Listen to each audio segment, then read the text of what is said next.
Okay, let us start. In this video, we will try to cover PGBP master question by BB sir. Banwar Baruna sir create చేసిన master question ఒకసారి PGBP chapter మీద revise చేసుకుందాం. తక్కువ టైంలో try చేద్దాం. ఓకేనా? First దానికన్నా ముందు అసలు స్ట్రక్చర్ ఏంటి? పీజీబీపీ క్వశ్చన్ సాల్వింగ్ అంటే P&L ఇన్కమ్ ఏదైతే ఉందో తీసుకుంటాం. దాని నుంచి ఎక్స్పెన్సెస్ ఏదైతే డిజలవ్ చేయాలో ఆ ఎక్స్పెన్సెస్ మనం ఏం చేస్తాం? యాడ్ బ్యాక్ చేస్తాం. ఇక్కడ ఒకటే ఆలోచించు, ఇన్కమ్ పెరుగుతుందా తగ్గుతుందా? అదొకటే క్వశ్చన్ చేసుకుందాం. ఓకే, ఎక్స్పెన్సెస్ ఏదైతే డిజాల్వ్ చేయాలో వాటిని డిజాల్వ్ చేయడం వల్ల ఆడ ఇన్కమ్ ఏమవుద్ది? పెరుగుతుంది. ఓకేనా? Income not credited to P&L but taxable under PGBP. ఏదైతే P&L క్రెడిట్ సైడ్ వేయలేదో వాడు వాటిని మనం ఇప్పుడు ఏం చేస్తున్నాం? ఆడు క్రెడిట్ సైడ్ వేసి వాడు ఇన్కమ్ని పెంచుతున్నాం. ఇప్పుడు ఏంటి? కొన్ని ఐటమ్స్ తగ్గిస్తాం. ఏం తగ్గిస్తాం? యాక్చువల్ అవి P&L నువ్వు డెబిట్ చేసుకోవచ్చు. అంటే ఏంటి? ఎక్స్పెన్సెస్ క్లెయిమ్ చేసుకోవచ్చు. బట్ నువ్వు క్లెయిమ్ చేసుకోలేదు కాబట్టి now we are giving you deduction, allowed as deduction items minus చేస్తాం. అలాగే ఏదైనా సరే అన్నెసరీగా వేరే హెడ్లో చూపించాల్సిన ఇన్కమ్ పీజీబీపీలో చూపిస్తే దాన్ని కూడా మనం మైనస్ చేస్తాం. అగ్రికల్చర్ ఇన్కమ్ కానీ, డివిడెండ్ ఇన్కమ్ కానీ, హౌస్ ప్రాపర్టీ ఇన్కమ్ కానీ. So income credited to P&L but not taxable under PGBP. వాటిని మైనస్ చేసి we will derive the PGBP income. Okay, this is the background. So let us go with Banwar Barona sir's master question. ప్యారలల్గా పక్క పక్కన పెట్టుకుని ఇది answer, ఇది question. నా approach ఎలా ఉంటుందంటే ఇన్కమ్ పెరుగుతుందా తగ్గుతుంది అంతే. అన్నీ ఏంటి యాడ్ ఐటమ్స్ అన్ని ఒక చోట, ఎక్స్పెన్స్ అయిన ఐటమ్స్ అన్ని ఒక చోట అలా చేయను. ఎందుకంటే ఒక్కొక్క పాయింట్ చేసుకుంటూ వెళ్ళిపోదాం. ఓకే, అది ఎగ్జామ్లో ప్రజెంటేషన్ మనం ప్లాన్ చేసుకోవచ్చు. Let us start. ఏం చెప్తున్నాడంటే statement of P&L of BB industries limited is a closely held company engaged in the production and marketing of diversified products. First దాని బిజినెస్ ఏంటో ఐడెంటిఫై చేసుకుందాం. ప్రొడక్షన్ అండ్ మార్కెటింగ్లో ఉందంట of diversified products. దాని యొక్క net profit ఎంత ఇచ్చాడట? Before tax 72 lakhs for the financial year and after charging the following items. First ఏం చెప్పాను మనం? P&L ఎంత అయితే ఉందో వాడు ఏం అడిగాడు ఫస్ట్, అది క్వశ్చన్ చేసుకుందాం. What is his question? Compute the total income of BB industries limited for the assessment year 24-25. Give brief reasons for the treatment given to each of the items take into consideration. సోది ఇదంతా total income ఎంత చెప్పమంటున్నాడు BB సార్దే. Okay, so first ఏం చేయాలి? First P&L income ఏదైతే ఇచ్చాడో అది తీసుకుంటాం. Will start with P&L income. So ఏం రాయాలి పేరు దీనికి? Computation of total income of BB industries limited for the assessment year 24-25. ఏ అసెస్మెంట్ ఇయర్కి చేస్తున్నాం? For the year ended 31st March 24 కదా. అది ఫైనాన్షియల్ ఇయర్ 31st March 24కి చేయమన్నట్టు కాబట్టి రాసుకున్నాం. వాడు మనల్ని ఏం అడిగాడు? పీజీబీపీ ఇన్కమ్ అడిగాడు, టోటల్ ఇన్కమ్ అడిగాడు. ఆ క్వశ్చన్లో వాడు మనల్ని అడిగింది ఏంటంటే టోటల్ ఇన్కమ్ ఎంత అని అడిగాడు. రైట్, టోటల్ ఇన్కమ్ ఎంత అన్నప్పుడు నువ్వు ఎలా చేయాలి? సో హౌస్ ప్రాపర్టీ ఉంటుంది, పీజీబీపీ ఉంటుంది, క్యాపిటల్ గెయిన్స్, IFIS అన్ని హెడ్డింగ్లు రాసుకుందాం. Income from house property, PGBP. Next ఏంటి? Capital gains. Okay, capital gains heading పెట్టుకుందాం. మీది క్యాపిటల్ గెయిన్స్ అండ్ IFIS అన్నిటిలోంచి హెడ్స్లోంచి మనం ఇన్కమ్ డెరైవ్ చేయాలి. That is our target. Okay, let us start. వాడు ఏదైతే ఫస్ట్ మనం ఒక్కొక్క పాయింట్ తీసుకుని అది ఏ సెక్షన్లో, అది ఏ హెడ్లోకి వెళ్తే ఆ హెడ్లో పడేద్దాం. Depreciation as per companies act అట ఎంతట? 24 lakhs. కంపెనీస్ యాక్ట్ ప్రకారం మనం డిసలవ్ చేస్తాం, ఇన్కమ్ ట్యాక్స్ ప్రకారం మనం ఏం చేస్తాం? అలౌ చేస్తాం. So this we will be adding back so that our income is increasing. నేను యాడ్ చేస్తున్నాను. రైట్, సింపుల్ అది. నెక్స్ట్ ఏంటి? Interest amounting to 60,000 for the short payment of advance tax paid as per section 234B relating to assessment year 22-23. అదంతా ఎందుకు? వాడు ఏమడుగుతున్నాడు? 60,000 అనేది short payment చేయడం వల్ల మనం అడ్వాన్స్ ట్యాక్స్ షార్ట్ పేమెంట్ చేసాంరా, దానివల్ల మనం ఇంట్రెస్ట్ పే చేయాల్సి వచ్చింది.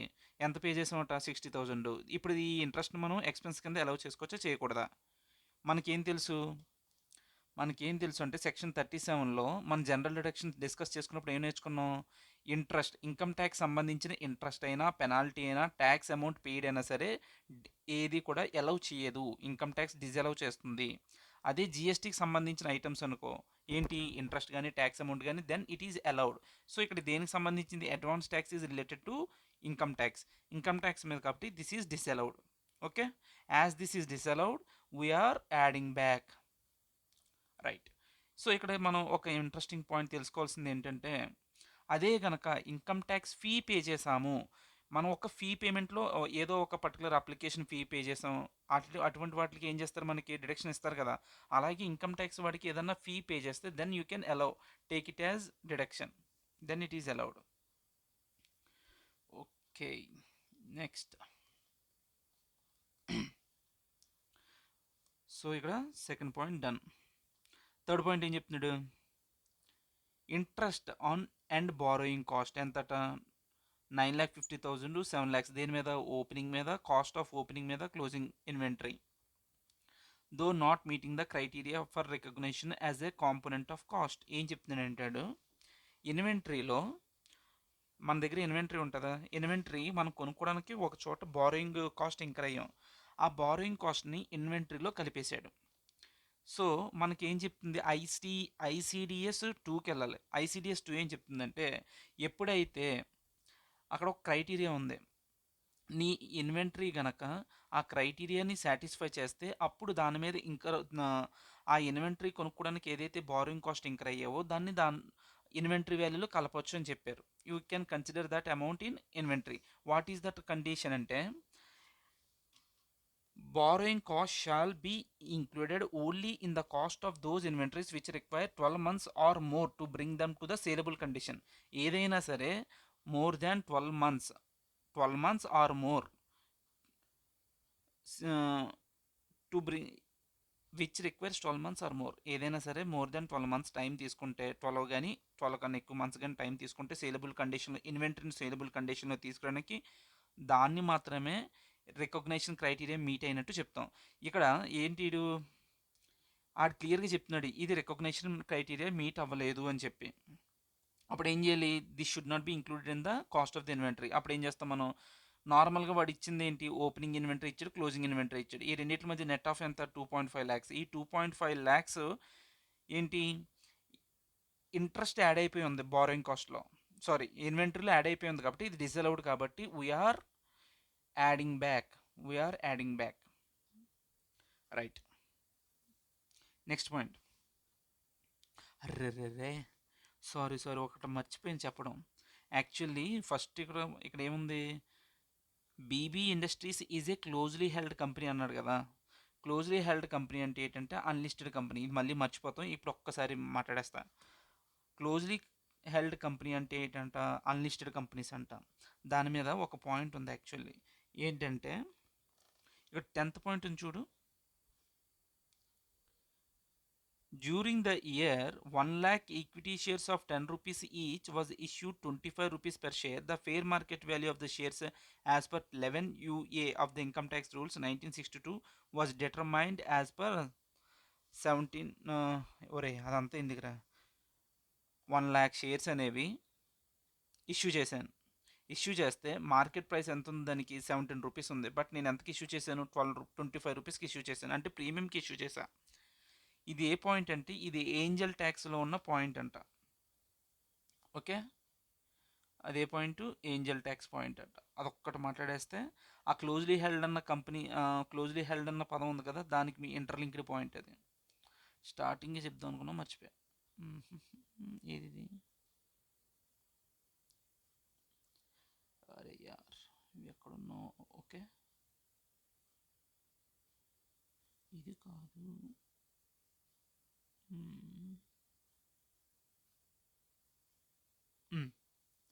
చూడు ఇక్కడ, ఇదా? సరే, అక్కడ క్లోజ్లీ హెల్డ్ అనే పాయింట్కి, క్లోజ్లీ హెల్డ్ కంపెనీ కదా ఇది, దానికి ఇంటర్లింక్డ్ పాయింట్ ఏంటంటే, దాని పాయింట్ డిస్కషన్ ఒకసారి మాట్లాడదాం. ఏంజిల్ ట్యాక్స్ అన్న కాన్సెప్ట్ ఏదో ఉందంట.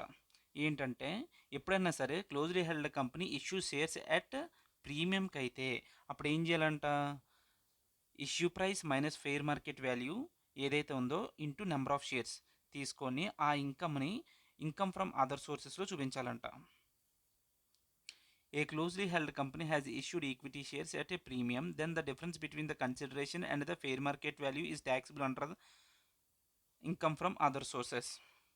సో మార్కెట్లో 17 రూపీస్ అయినా నువ్వు ఎంత గెయిన్ చేసావు, 25 రూపీస్ అంటే you have gain more.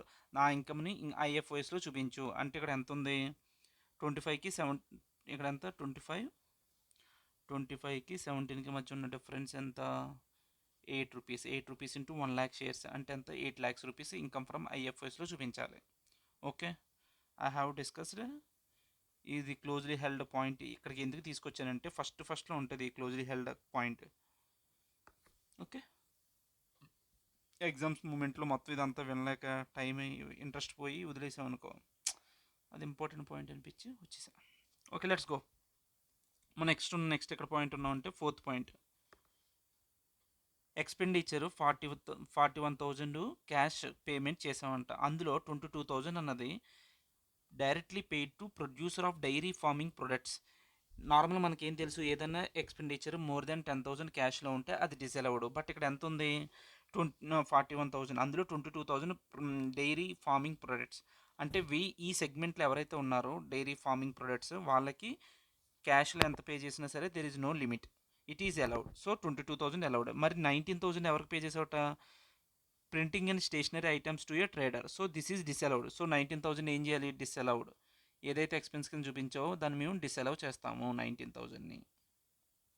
Okay, అదే చెప్పాడు చూడు, 19,000 డిసలౌ చేస్తాం. 41,000 నుంచి అలౌడ్ 22 తీసాక 19,000.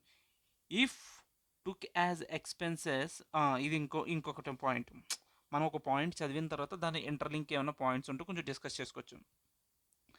If took as expense based, ఇప్పుడు ఈ ఇయర్లో ఇప్పుడు ఏం చేస్తాం, ఈ ఇయర్లో నేను ఎక్రూవల్ బేస్ మీద నేను ఎక్స్పెన్స్ క్లెయిమ్ చేసుకున్నాను అనుకో, నెక్స్ట్ ఇయర్లో నేను ఏం చేయాలి, అది ఆన్లైన్ మోడ్స్లోనే పే చేయాలి. బట్ అప్పుడు నెక్స్ట్ ఇయర్ నేను ఏం చేస్తున్నానంటే క్యాష్లో పే చేస్తున్నాను అనుకో, ఆ నెక్స్ట్ ఇయర్ దాన్ని ఏం చేస్తామంటే ట్రీటెడ్ యాజ్ ఇన్కమ్. ఓకే, అది జస్ట్ అది ఫార్మల్ డిస్కషన్, ఇక్కడ ఆన్సర్స్ లింక్ లేదు అది. Okay, next 5th point. 3,50,000 paid to a contractor for carrying out repair work at factory premises. Tax was not deducted at source. Next ఏంటంటే ఇది మనకేం తెలుసు, section 40A ఏం చెప్పిందంటే 40A(1) ఏమో నాన్ రెసిడెంట్కి ఎవడన్నా సరే, ఇప్పుడు ఏంటంటే ఇది ఏ వ్యక్తి కన్నా టీడీఎస్ డిడక్ట్ చేయాలి. ఒక ఎక్స్పెన్స్ ఇంక్ర్ అయ్యేవరా, ఆ ఎక్స్పెన్స్ మీద నువ్వు టీడీఎస్ డిడక్ట్ చేయాలనుకో అప్పుడు సెక్షన్ 40A వస్తుంది. 40A(1) ఇప్పుడు వస్తుంది అంటే ఒక నాన్ రెసిడెంట్కి డిడక్ట్ చేయాల్సిన కేసు వస్తే అది మాట్లాడుతుంది. ఒకవేళ నాన్ రెసిడెంట్ పే చేసేటప్పుడు నువ్వు టీడీఎస్ డిడక్ట్ చేయాలి, చేయకపోతే నీ 100% of the expense is disallowed. అదే రెసిడెంట్ కనుకో 30% మాత్రమే డిసలౌ చేస్తాం. ఇక్కడ వాడు రెసిడెంటా నాన్ రెసిడెంట్ ఏం క్లియర్గా చెప్పలేదు కాబట్టి ట్యాక్స్ వాజ్ నాట్, టీడీఎస్ అనేది డిడక్ట్ చేయలేదట. అంటే సెక్షన్ 40Aలో రెసిడెంట్ కింద అనుకుందాం. అంటే ఎంత ఎంత డిసలౌ చేస్తాం, 30% డిసలౌ చేస్తాం. అంటే 3,50,000 మీద 30% ఎంత, 3,50,000 ఇంటూ 30% ఈజ్ 1,05,000 ఈజ్ డిసలౌడ్. మరి ఇది నేను తర్వాత పీరియడ్లో పే చేస్తాను, అప్పుడు నాకు ఇస్తారా డిడక్షన్ అంటే అప్పుడు ఇస్తాం. Whenever you paid then you can take the deduction. ఇంకోటి ఏంటంటే గవర్నమెంట్కి ఎప్పుడు లోపల పే చేయాలంటే before filing return of income file చేయాలి. ఓకేనా, సెక్షన్ 40 డిస్కషన్ అయిపోయింది. Next 35,000 towards expenditure for earning income from transfer of carbon credits. Carbon credits అనేది స్పెషల్ పాయింట్ అనమాట. 115 BBG ఏం చెప్తుందంటే, ఈ 115 ఫస్ట్ ఈ పాయింట్ డిస్కస్ చేద్దాం, దాని తర్వాత దాని సిమిలర్ పాయింట్ ఇంకోటి డిస్కస్ చేసుకోవచ్చు. 15 BBG ఏం చెప్తుందంటే కార్బన్ క్రెడిట్స్. కార్బన్ క్రెడిట్స్ అంటే ఏంటి, ఇది ఆల్రెడీ మనం ప్రీవియస్ వీడియోలో మాట్లాడుకున్నాం బ్రీఫ్ థియరిటికల్ సెషన్లో. కార్బన్ క్రెడిట్స్ అంటే ఎన్విరాన్మెంట్ ప్రొటెక్ట్ చేయడానికి కంపెనీస్ ఏమన్నా మెజర్మెంట్స్ తీసుకుంటే వాళ్ళకి ఏం చేస్తుంది గవర్నమెంట్ అనేది కొన్ని క్రెడిట్ పాయింట్స్ ఇస్తున్నాయి. ఈ క్రెడిట్ పాయింట్స్ ఇది అమ్ముకుంటే వీళ్ళకి డబ్బులు వస్తాయి. అలా వీడు అమ్ముకున్నాడంట. అయితే దీని మీద అమ్ముకున్నప్పుడు వచ్చిన అమౌంట్ మీద ఏం చేస్తున్నాడు, ఫ్లాట్ రేట్ ఇచ్చాడు. ఎంత, flat 10% on the gross basis. అయితే అని మళ్ళీ వీడు దాని మీద డిడక్షన్స్ అలౌ చేయడు. So no deductions are allowed. Okay. So ఇప్పుడు ఏం చేయాలి? ఎక్స్పెండిచర్ ఏదో కార్బన్ క్రెడిట్స్ మీద ఇంకర్ అయ్యావంట, అది నువ్వు పిఎన్ఎల్లో చూపిస్తున్నావు, తప్పు, నువ్వు చూపించకూడదు. So we're disallowing that particular amount. ఇలాగే 115 బీబీజీ లాగే మనకి ఏముందంటే ఇంకో సెక్షన్ 115 బీబీఎఫ్ ఉంది. అక్కడ ఏంటంటే రాయల్టీ ఇన్కమ్, పేటెంట్ ఏదన్నా సరే ఒక resident company registered in India వాడు ఏదన్నా రాయల్టీ పేటెంట్ తయారు చేసిన డెవలప్ చేసిన పేటెంట్ మీద రాయల్టీ ఇన్కమ్ వస్తే దాని మీద ఫ్లాట్ 10% మేము ట్యాక్స్ చేస్తాము. And we don't give you any deductions. అది 115 BBF. Okay. Point 5 is done. దానికి ఇంటర్లింకింగ్ పాయింట్ ఒక పాయింట్ ఉంది, ఎడిషనల్ పాయింట్లో 4th పాయింట్. ఇది ఏం చెప్తుందంటే income from transfer of carbon credits amounting to 4 lakhs included in the net profit of the tax. అంటే ఇది కార్బన్ క్రెడిట్స్ మీద వచ్చిన ఇన్కమ్ ఎక్కడ ట్యాక్స్ అవుతుంది అంటే పీజీబీపీ ఇన్కమ్లోనే ట్యాక్స్ అవుతుంది. సో దానివల్ల వచ్చిన ఇన్కమ్ని ఆల్రెడీ అది ఎందులో చూపించారట, నెట్ ప్రాఫిట్లో ఇంక్లూడ్ అయ్యి ఉందంట. అది ఆల్రెడీ కరెక్ట్గానే ఉంది కాబట్టి we don't take any action. Okay. Carbon credit point ఒకటి ఉంటుంది, ఏది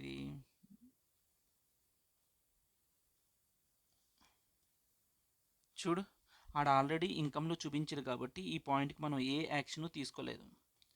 as included in the PGPP as already included no action is required. 115 BBG మీద 10% ఫ్లాట్ రేట్ తీసుకుంటూ no deductions are allowed. So we're done with this point as well. We don't take any action. Okay. ఆ point అయిపోయిన తర్వాత మళ్ళీ పైకి వెళ్ళిపోదాం. ఎక్కడ ఉన్నాం మనం? ఈ పాయింట్ కూడా అయిపోయింది మనకి. కాంట్రిబ్యూషన్ టు ఎలక్టోరల్ ట్రస్ట్, ఇది ఇంపార్టెంట్ డిస్కషన్ ఉంటుంది ఇక్కడ.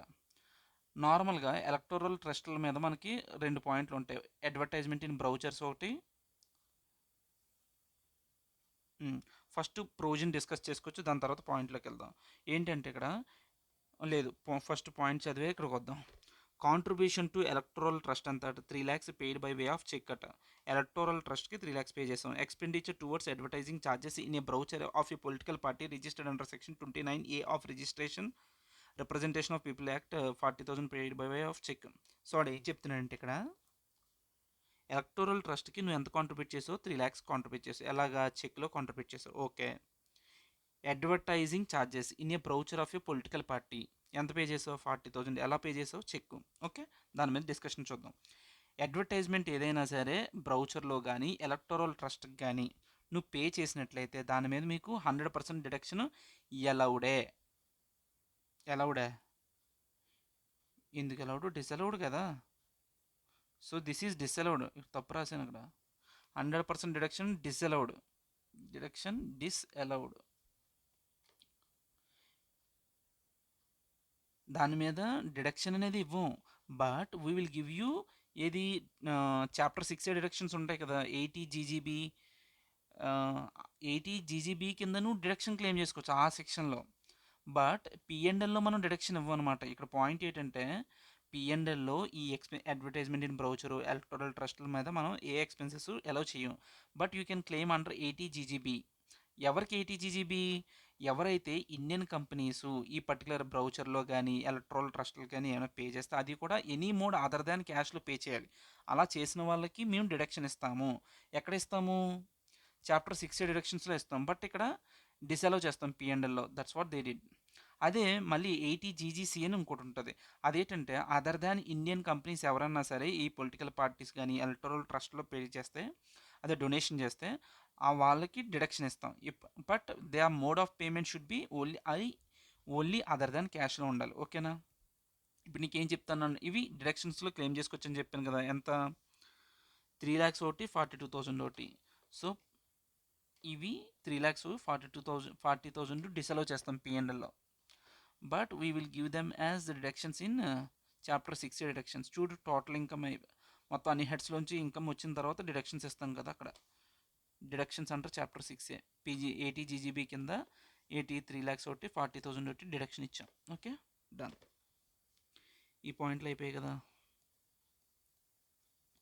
Next, interest on term loans from cooperative bank is 2,60,000. మనం లోన్ తీసుకున్నాం అంటే ఎంత తీసుకున్నాం? లోను 2,60,000 లోన్ తీసుకున్నాం. దాని మీద ఇంట్రెస్ట్ ఎంత కట్టమన్నాడు? 1,60,000 నాట్ పెయిడ్ బట్ మనం పే చేయలేదు before return filing return of income. అంటే ఇదే పాయింట్ ఇదే సెక్షన్ మీద అంటే సెక్షన్ 43 బి, అది 43 బి మీద ఉన్న పాయింట్ ఇది. మనం తీసుకున్న లోన్ ఎంత 2,60,000, ఓకేనా. 2,60,000లో 1,60,000 ఇంట్రెస్ట్ పే చేయలేదు before filing return of income and on.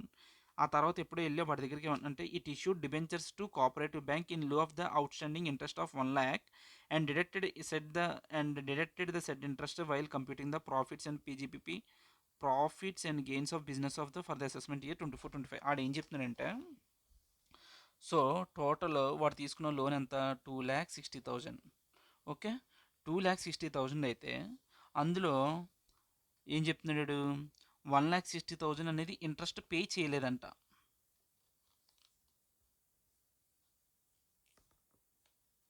Okay. So 1,60,000 interest pay చేయలేదు. నెక్స్ట్ ఏముంది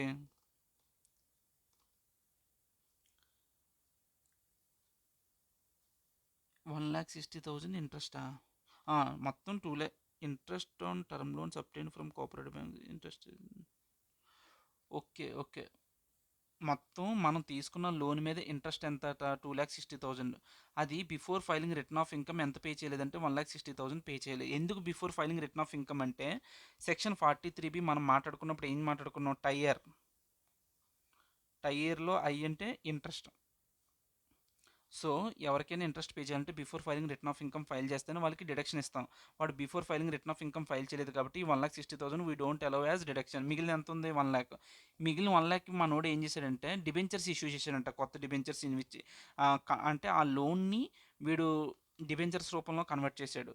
సో దాని మీద కూడా మనం డిసలవ్ చేస్తాం. మనకు ప్రొవిజన్ ఏం చెప్తుందంటే, ఎప్పుడైతే ఇంట్రెస్ట్ పే చేస్తావో before filing return of income then only you should take deduction. నువ్వు ఇంట్రెస్ట్ పే చేయకుండా ఇంట్రెస్ట్ అమౌంట్‌ని నువ్వు కొత్త లోన్‌లో కన్వర్ట్ చేసావనుకో, then we're not allowing that as expense. ఇప్పుడు ఇంట్రెస్ట్‌ని క్లియర్ చేయడానికి కొత్త డిబెంచర్స్ ఇష్యూ చేసావనుకో, వాటిని కూడా మేము డిసలౌ చేస్తాం. సో ఇక్కడ మొత్తం ఏంటి 2,60,000, ఇప్పుడు 2,60,000 is completely disallowed expenditure. Okay, done. This is done. Next ఏంటి, raw material of 5 lakhs purchased from Kuku. మన బీబీ సార్ ఏం చేశారంటే కుకు అనే స్మాల్ అండ్ ఎంఎస్ఎంఈ దగ్గర పర్చేజ్ చేసుకున్నారు ఎంత 5 lakhs. ఎప్పుడు on 15th March 2024. Payment to Kuku ఎప్పుడు చేశాడట 15th April. There is no written agreement. మనకేం తెలుసు ఎంఎస్ఎంఈ సెక్టార్స్లో ఏదైనా సరే ఎంఎస్ఎంఈ సెక్టార్లకు కానీ మనం కొనుక్కుంటే అక్కడ అగ్రిమెంట్ ఉంటే విత్ ఇన్ 45 డేస్లో పే చేయాలి. If there is no agreement then you have to pay within 15 days, okay. ఇప్పుడు అగ్రిమెంట్ ఉండి నేను మోర్ దాన్ 45 డేస్కి అగ్రిమెంట్ రాసుకున్నా చెల్లదు. విత్ ఇన్ 45 డేస్లో నువ్వు మ్యాక్సిమం పే చేసేయాలి. ఇక్కడ ఏంటట అగ్రిమెంట్ లేదట, అంటే మనకు టైం లిమిట్ ఎంత 15 డేసే. బట్ మనం ఎప్పుడు పే చేసాం 17th Marchను కొనుక్కుంటే 15th April పే చేసాం. అంటే మార్చి ఎన్ని డేస్లు ఉన్నాయి మనకి 14 డేస్ ఉన్నాయి, ఏప్రిల్లో 15 డేస్, టోటల్ 29 days. మనకేంటి 15 డేస్ దాటిన తర్వాత పే చేసాం కాబట్టి whatever the expenditure incurred is disallowed. So ఈ పాయింట్ అయిపోయింది. Next, actual consideration to the pension scheme of the employees ఎంతట 1,50,000. మనకి సెక్షన్ 36లో పెన్షన్ స్కీమ్ మీద ఒక పాయింట్ ఉంటుంది. ఏంటంటే అమెండ్మెంట్ ప్రకారం 14% ఆఫ్ ద శాలరీ మాత్రమే పెన్షన్ స్కీమ్ కింద ఇవ్వాలి. ఆ శాలరీలో ఏం తీసుకోమని చెప్పాడు, బేసిక్ డిఏ మాత్రమే తీసుకోమని చెప్పాడు. బేసిక్ డిఏ మనకి ఎక్కడ తెలుస్తుంది, వాడి శాలరీ బేసిక్ డిఏ ఎలా తెలుస్తుంది అంటే దాని మీద ఎడిషనల్ ఇన్ఫర్మేషన్లో పాయింట్ నెంబర్ 5 అనుకుంటా. చూడు ఇక్కడ, the eligible salary and DNS allowance for pension scheme refer to 80 CCD is 10 lakhs. అంటే డిఏ అండ్ బేసిక్ రెండు కలిపితే ఎంత వచ్చింది 14 lakhs, sorry 10 lakhs. 10 lakhs into 14% ఎంత 1,40,000, ఓకే. సో టోటల్ ఎంత,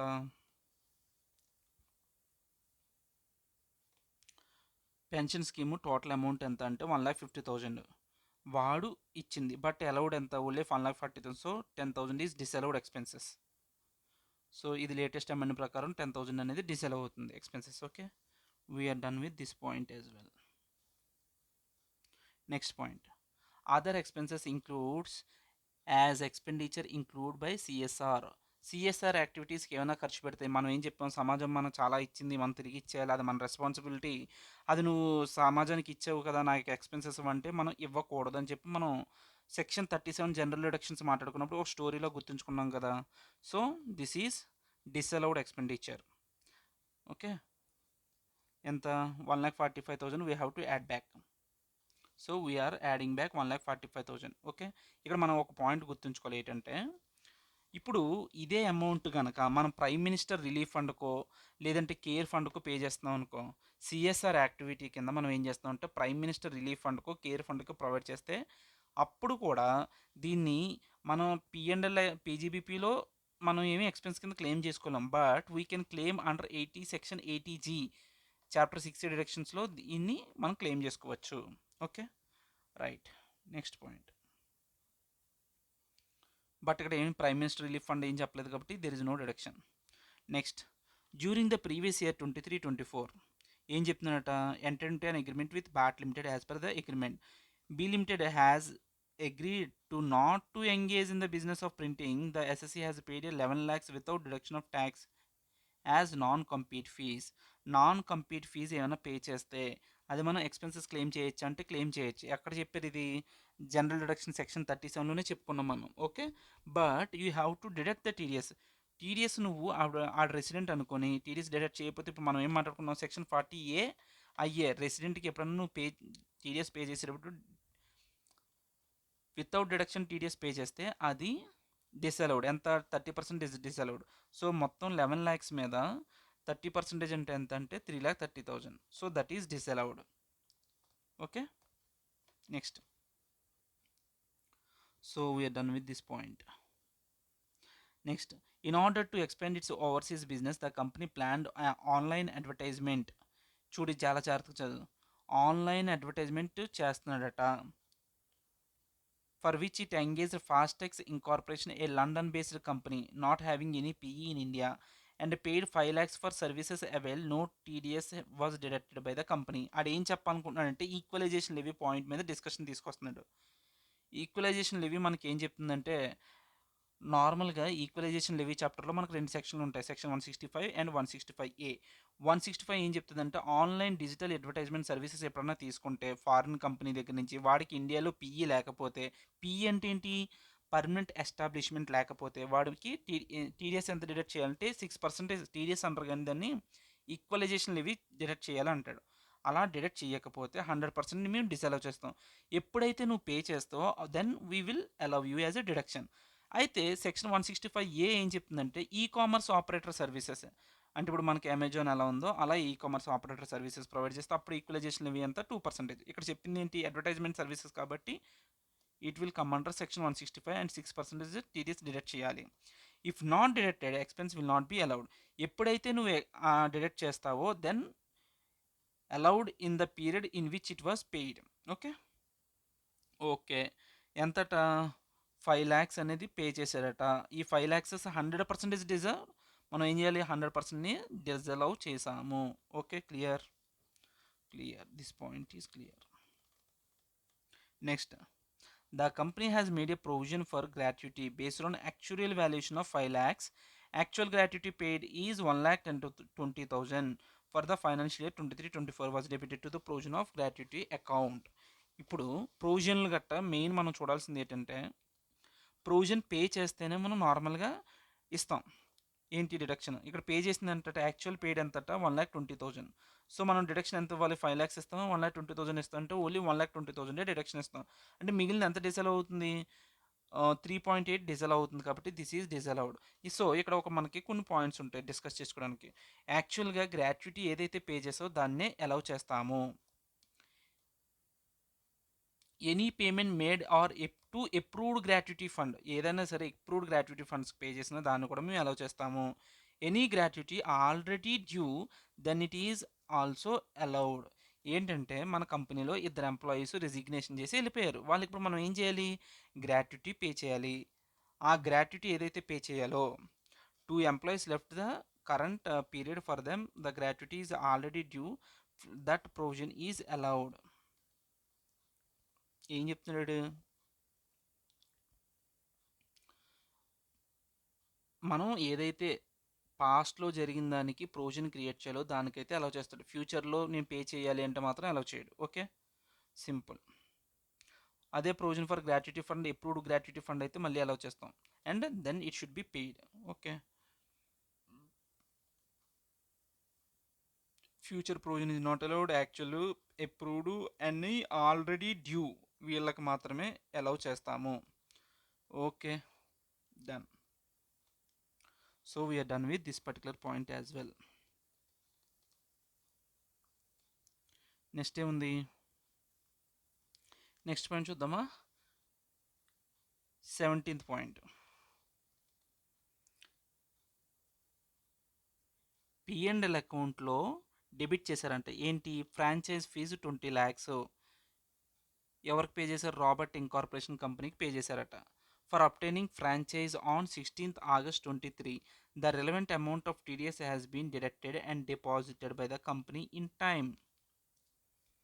ఏంటి? ఫ్రాంచైజ్ తీసుకున్న ఎక్స్పెండిచర్ని నువ్వేం చేసావు? పిఎండ్ఎల్లో రాస్తున్నావు అంట. ఫ్రాంచైజ్ ఈజ్ అన్ అసెట్ అనమాట. అదేంటి? Intangible asset. దాన్ని క్యాపిటల్ నేచర్ కాబట్టి అది పిఎండ్ఎల్లో రాకూడదు. అది బ్యాలెన్స్ షీట్ ఐటమ్ కాబట్టి we have to remove from the balance sheet. So అది పిఎండ్ఎల్ నుంచి రిమూవ్ చేయాలి. ఎంత రిమూవ్ చేస్తావు?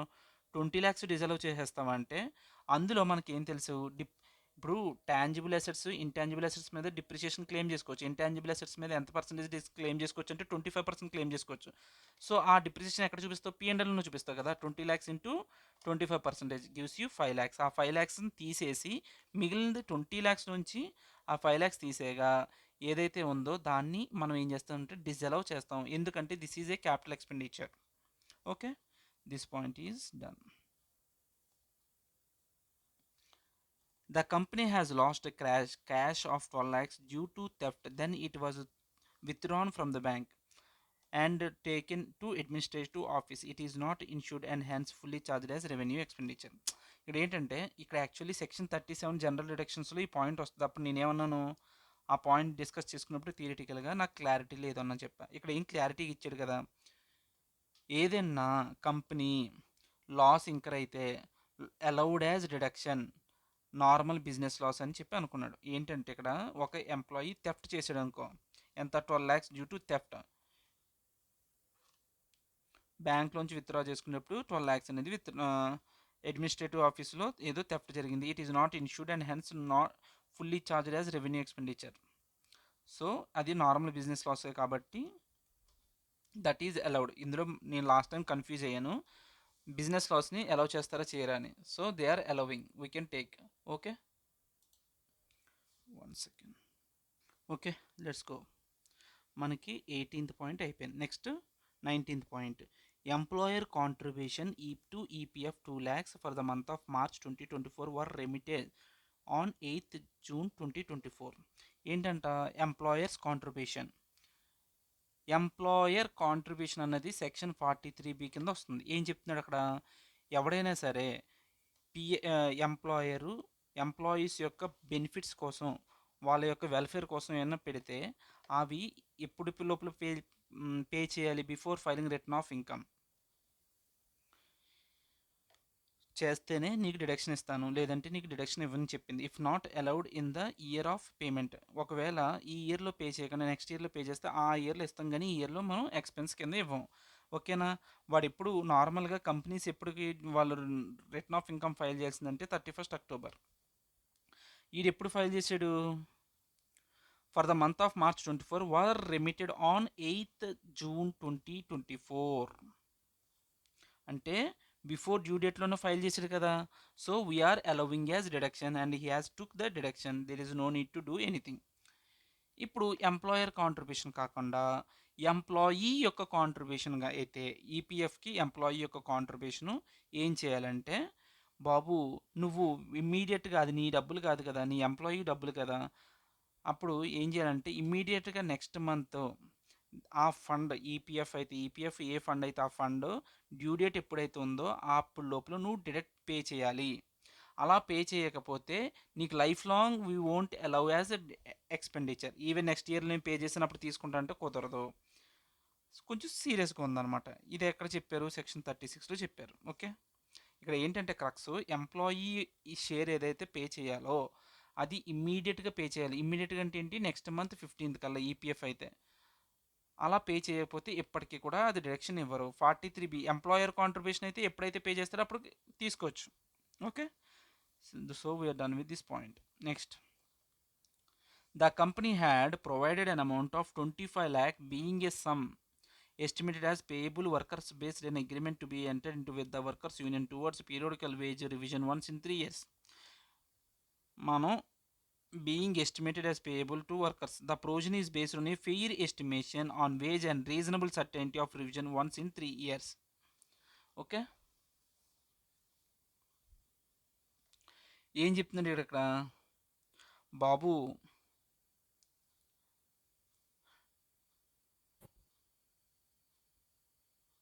వర్కర్ యూనియన్స్ అని చెప్పి periodical wages the provision. So ఇక్కడ పాయింట్ ఏంటంటే మనం ఒక ప్రొవిజన్ క్రియేట్ చేసాం రా, దానికంటూ ఒక ఫెయిర్ ఎస్టిమేషన్ ఉంది అండ్ రీజనబుల్ సర్టెనిటీ అనేది ఉంది. ప్రొవిజన్లో ఐసిడిఎస్ 10 ఏం చెప్తుందంటే ఏదన్నా ప్రొవిజన్ రికగ్నైజ్ చేయాలి అంటే అక్కడ fair estimation and reasonable certainty ఉంటే then you can recognise as expenditure. So ఆ రెండు ఇక్కడ ఉన్నాయి కాబట్టి ఇది మనం ఐసిడిఎస్ 10 ప్రకారం దాన్ని ఎక్స్పెండిచర్ క్లెయిమ్ చేసుకోవచ్చు. యాజ్ ఆల్రెడీ క్లెయిమ్డ్, ఆడ ఆల్రెడీ డెబిట్ చేసుకున్నాడు కాబట్టి మనం కూడా అలౌ చేస్తున్నాం కాబట్టి there is no need to do anything. ఇక్కడ మనం కొన్ని పాయింట్లు గుర్తుంచుకోవాలి ఎక్స్ట్రాగా. ప్రొవిజన్ ఫర్ బ్యాడ్ డెట్స్ ఏదైనా ఉంటే నార్మల్గా మన ప్రొవిజన్ గురించి మాట్లాడాం. ఇప్పుడు ప్రొవిజన్ ఫర్ బ్యాడ్ డెట్స్ అయితే ఏం చేస్తావు, అది బ్యాంక్స్కి అయితేనే అలౌ చేస్తాం, మిగిలిన ఎవరికి అలౌ చేయం. ఇండియన్ బ్యాంక్స్ ఆ సెగ్మెంట్లో ఉన్న వాళ్ళకైతే 8.5% of gross total income or 10% of the aggregate advance by rural branches. Okay, Indian banks అయితే 8.5% గ్రాస్ టోటల్ ఇన్కమ్ మీద ప్రొవిజన్ క్రియేట్ చేసుకోవచ్చు, లేదంటే 5% of gross total income for all other banks. Okay, provision for gratuity ఎప్పుడు కూడా allow చేయరు. Okay, pay చేస్తే allow చేస్తాం, మళ్ళీ జస్ట్ ప్రొవిజన్ క్రియేట్ చేసుకున్నా అంటే అలౌ చేయము. అదర్ ప్రొవిజన్స్ ఏమైనా ఉంటే ఐసిడిఎస్ 10 ఏం చెప్పిందంటే దానికి ఫెయిర్ ఎస్టిమేషన్ రీజనబుల్ సర్టెనిటీ ఉంటే then we will allow as an expenditure అన్నారు. Okay, clear. So we're done with this point. Next, expenses of 10 lakhs on foreign travel to two directors for a collaboration agreement with a foreign company for brewery project to be set up. The negotiation did not succeed and the project was abandoned. ఇది కూడా section 37 point. ఏంటి ఈ section 37 point అంటే ఏదన్నా నీ business related expenditure కొత్త project ఇంకా ఆ ప్రాజెక్ట్ కనుక ఫెయిల్ అయితే ఆ ఎక్స్పెండిచర్ని నీ ఎగ్జిస్టింగ్ బిజినెస్లో చూపించుకోవచ్చు. when it is related to your existing business. If it is not related to your existing business, then you should not, then that particular expenditure is disallowed. So ఇక్కడ ఏం చెప్తున్నానంట, ఇది ఏం చేస్తున్నాడు, కుదురుగా ఉండకుండా బ్రీవరీ ఇండస్ట్రీస్, ఏది బ్రూవరీ ప్రాజెక్ట్ అంటే alcohol business కోసం డిస్కషన్స్కి వెళ్ళాడంట. నీ బిజినెస్ అది కానప్పుడు నీకు ఎందుకు అది. So we're disallowing that particular expenditure. ఎంత 10 lakhs డిజలవ్ చేసాం. ఇక నెక్స్ట్ చూస్తే 6 lakhs paid to H limited towards feasibility study conducted for examining the proposals of technological advance relating to the existing business మీద. However the project was abandoned without creating a new asset. అంటే ఏంటి, ఇక్కడ ఏం చెప్తుందంటే existing business అయ్యి ఉండి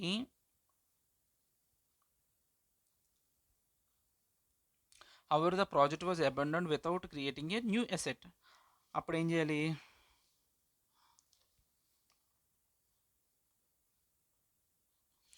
మన existing business సంబంధించిందే కదా, అప్పుడైతే మనం ఏం చేయొచ్చు, ఎక్స్పెన్స్ కింద అలౌ చేస్తాము. So as it is allowed we don't need to take any action. Okay, so we're done with this point. Next, it incurred 3 lakhs as expenditure for public issue of shares. The public issue could not materialize due to non clearance of SEBI. Expenditure for issue of bonus shares to the existing shareholders. ఇది చాలా important, చూడు డిఫరెంట్గా ఉంటుంది. ఇప్పుడు మనకి ఏంటంటే point of discussion, IPO company ఏదైనా సరే మార్కెట్లోకి రాకముందు IPO, FPO, right issue shares ఉంటాయి కదా, ఇవన్నీ కూడా ఏంటంటే వాళ్ళ యొక్క క్యాపిటల్ని పెంచుతాయి. అదేంటి, కంపెనీ యొక్క ఇనీషియల్ స్టేజ్లోనో ఎక్స్పెన్షన్ స్టేజ్లోనే వెళ్తే వాటిని ఎక్స్‌పెన్స్ కింద ఇస్తామా అంటే ఇవ్వము. ఎందుకు ఇవ్వము అంటే అది క్యాపిటల్‌ని పెంచుతుంది. అది క్యాపిటల్ ఎప్పుడైతే పెంచుతుందో అది క్యాపెక్స్ అవుతుంది. క్యాపిటల్ ఎక్స్‌పెండిచర్ అవుతుంది. సో, అందుకని ఈ ఎక్స్‌పెండిచర్‌ని పి అండ్ ఎల్‌లో వి ఆర్ డిసలోవింగ్. అదే అలా కాకుండా బైబ్యాక్ చేయడమో, డిబెంచర్స్ పే చేయడమో, బాండ్ ఇష్యూస్ రిలీజ్ చేయడం అంటే అది P and L items. So, as they are in revenue nature we will allow. అది లాజిక్. ఇక్కడ ఏం చెప్తున్నాడు ఈడు? Public issue could not materialise. IPO issue చేశాను. అది నేను అనుకున్న సబ్స్క్రిప్షన్ రాలేదు కాబట్టి సెబీ ఏం చేసింది? మొత్తం క్లోజ్ చేసింది నా ఐపీఓని. క్లోజ్ చేసేస్తే నాకు ఎంత లాస్ ఇంక్ర్ అయ్యానంటే 2 lakhs as expenditure for issue of sorry 3 lakhs loss incur అయ్యాను. ఈ లాస్ నేను నా పిఎన్ఎల్లో డెబిట్ చేసుకున్నానంట. ఐపీఓ సంబంధించిన లాస్ను it is disallowed. So we're adding back. Okay. అదే బోనస్ ఇష్యూ షేర్స్ అయితే then it is allowed. As it is allowed and he already debited we don't take any action. చూడు, expenditure for issue of bonus shares are treated as revenue expense and allowed as deduction. దానికి మనం ఏం చేయాల్సిన అవసరం లేదు. Okay, we're done up to this particular point. ఇప్పుడు ఏం చేస్తామంటే items credited to statement of P and L. Okay, ఇప్పుడు క్రెడిట్ సైడ్ ఏదైతే యాడ్ ఉన్నాయో దాని అడ్జస్ట్మెంట్ గురించి మాట్లాడాలి. అన్రియలైజ్డ్ రెంట్ ఎంతట 3,80,000 pertaining to financial year recovered during the year in respect of commercial property owned by the company which was sold by the company on 23rd March 23. So మనకి rent రాలేదు, rent వసూలు చేసుకోలేదు. ఆ rent ఇప్పుడు వచ్చింది, but ఆ building ఇప్పుడు నీది కాదు, నువ్వు ఆల్రెడీ వేరే వాడికి అమ్మేసావు. ఇప్పుడు నువ్వేం చేస్తావు? దాని మీద ట్యాక్స్ కట్టాలంటే కట్టాలి. ఫస్ట్ ఆఫ్ ఆల్ ఏంటంట, అన్రియలైజ్డ్ రెంట్. రెంట్ అనేది ఏంటి? House property income. దానికి పీజీబీపీలో చోటు లేదు. So we have to reduce from PGBP. ఎంత? Unrealised rent we have to reduce. Okay, we're removing it. ఇక్కడ పాయింట్ చూడు, అన్రియలైజ్డ్ రెంట్ సంబంధించిన expenses taxable even if property sold and no expenses allowed for recovery of the unrealised amount taxable under house property. ఏం చెప్తున్నాడు? Unrealised amount మనం recover చేసుకోవడానికి మనం ఏమైనా expenses incur అయితే ఆ ఎక్స్పెన్స్ మనకి అలౌ చేస్తారంటే అలౌ చేయరు. దాన్ని హౌస్ ప్రాపర్టీలో పే చేయాలి. But you will get a 30% standard deduction. Okay, ఇప్పుడు మనం దీన్ని ఎక్కడ పెట్టాలి? హౌస్ ప్రాపర్టీ ఇన్కమ్లో పెట్టాలి. మనకు పైన హెడ్ ఉంది కదా, హౌస్ ప్రాపర్టీ అని. చూడు, 3,80,000లో 30% స్టాండర్డ్ డిడక్షన్ తీసాక ఎంత వచ్చింది? ఎంత వచ్చింది? Okay, done. Next, dividend from a foreign company included expenditure of 20,000 incurred on earning such dividends. Dividend income ఎంత? 1,60,000. సో అది పీజీబీపీలో ఉండకూడదు. So that particular income should be reduced. So 1,60,000 should be reduced.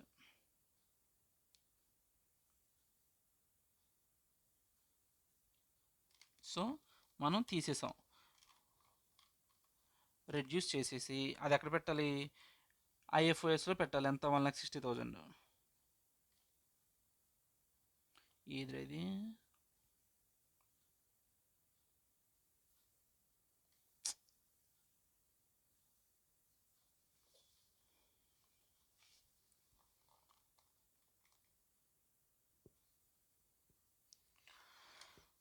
ఏం మాట్లాడుతున్నాను? Dividend from A foreign company ఎంత disallowed? 1,60,000. 1,60,000 మనం ఏం చేయాలి? Reduce చేయాలి.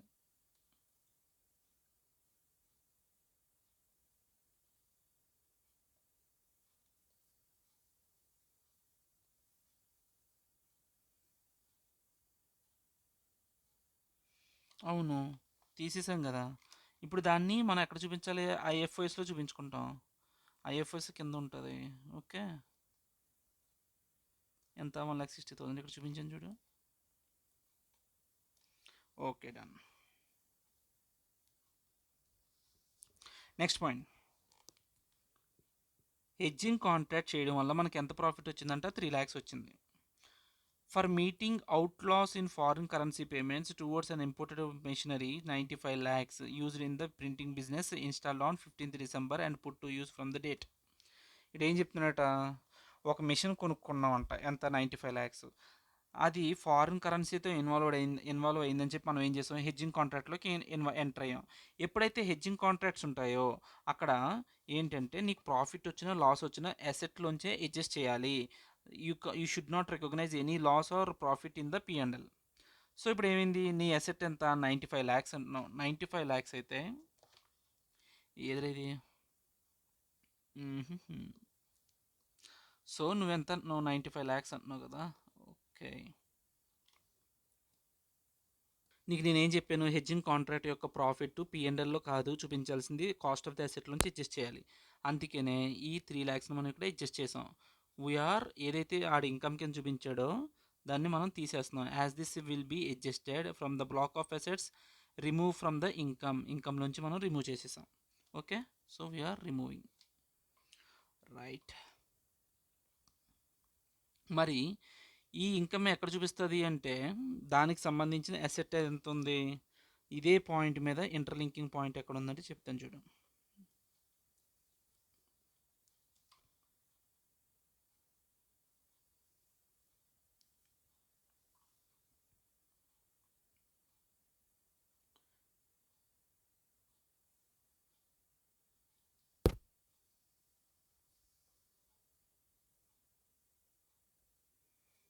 ఇక్కడ చూడు, అడిషనల్ ఇన్ఫర్మేషన్లో first point, depreciation as per income tax ఎంత అట 28 lakhs అట.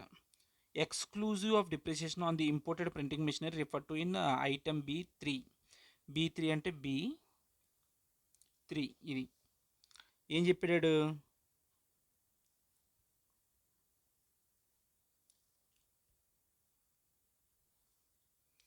సో మనం ఇప్పుడు ఏం చేస్తామంటే మెషినరీ యొక్క depreciation as per income tax ఎంత ఉందో అంతే ఇస్తాం. ఫస్ట్ ఆఫ్ ఆల్ అది రాసుకున్నాం.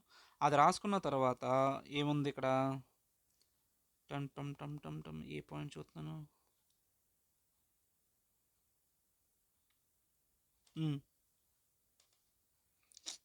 ఒకసారి ఏది మిస్ అయింది. సరే, లెట్స్ గో. ఇక్కడ ఈ పాయింట్కి ఇంటర్లింక్ గురించి మాట్లాడుతున్నాం కదా. ఇప్పుడు ఏమంటున్నాడంటే అసెట్ 28 lakhs అయితే అసెట్లోంచి అడ్జస్ట్ చేసుకోవచ్చు. ఎంత, 3 lakhs ప్రాఫిట్ వచ్చింది కదా, అది అందులోంచి అడ్జస్ట్ చేసుకోవచ్చు.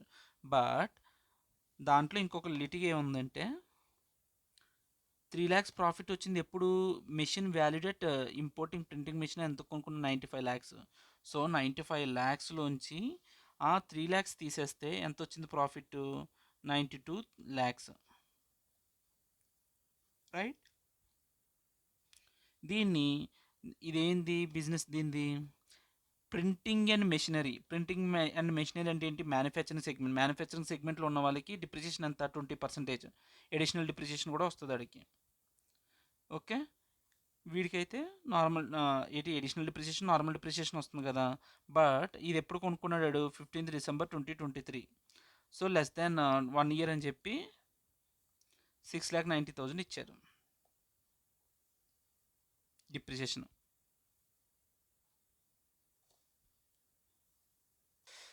సారీ, కొంచెం నిద్రమత్తులు, ఎంత తప్పు చెప్పినా ఏంటి, నైట్ అంతా నిద్రపోలేదు, మాటలు తడబడుతున్నాయి. Okay, let's go. ఏంటి థర్డ్ పాయింట్ కదా మనం ఈ ప్రీవియస్గా మాట్లాడింది. అక్కడ ఏం చెప్తున్నాడంటాడు, ఒక మెషినరీ 95 lakhs అట, ఆడికి హెడ్జింగ్ కాంట్రాక్ట్ వల్ల 3 lakhs ప్రాఫిట్ వచ్చింది. మనకేం తెలుసు, ఇలాంటి ప్రాఫిట్స్ ఏమైనా ఉంటే హెడ్జింగ్ ప్రాఫిట్స్ కానీ కాంట్రాక్ట్ వల్ల అది కాస్ట్ ఆఫ్ ద అసెట్లోంచి అడ్జస్ట్ చేయొచ్చు. సో 95 lakhsలోంచి 3 lakhs ప్రాఫిట్ తీసాను, ఎంత అయింది అప్పుడు మనకు కాస్ట్, 92 lakhs అయింది cost.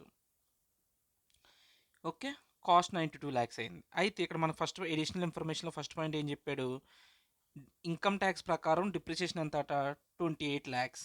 Okay, exclusive of depreciation on the imported printing machine referred to in ఇందులో depreciation, exclusive of depreciation on the imported printing machine refer to in item B3. అది కాకుండా normal depreciation చెప్పాడు. అంటే దీని మీద ఏంటి, అది manufacturing segment, printing and machinery అంటే మ్యానుఫ్యాక్చరింగ్ సెగ్మెంట్ కాబట్టి 15%. అయితే వీడు ఎప్పుడు కొనుక్కున్నాడు, 15th December, అక్టోబర్ తర్వాత కొనుక్కున్నాడు కాబట్టి అంటే ఏంటి, లెస్ దెన్ 180 days కాబట్టి 50%, అంటే 6,90,000 డిప్రిసియేషన్ ఇస్తాం. ఎడిషనల్ డిప్రిసియేషన్ కూడా వస్తుంది కదా మ్యానుఫ్యాక్చరింగ్ సెగ్మెంట్ కాబట్టి దాంట్లో 10% ఎంత 6,90,000 9,20,000. Okay done. Next interest from banks on fixed deposits. ఇక్కడ ఇంకొక పాయింట్ ఉంది, ఇంకో అడ్జస్ట్మెంట్ కూడా చేయాలి ఇక్కడ. సో ఇందులో మనం ఏం చేసాం, items credited to income and పిఎన్ఎల్లోకి యాడ్ చేసాం. ఎంత 3 lakhs అనేది మన ఇన్కమ్ కింద చూపించాం మనం పిఎన్ఎల్లో, కాదు కదా, చూపించకూడదు కదా. సో 3 lakhsని మనం ఏం చేయాలి, we should reduce from the PNL, credit side నుంచి తగ్గించాలి 3 lakhsని. రైట్. సో ఎక్కడ ఉందా 3 lakhsని,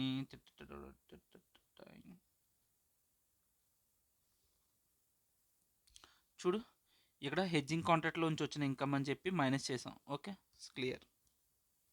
నెక్స్ట్ పాయింట్ చూస్తే interest from banks on fixed deposits net of TDS 10%.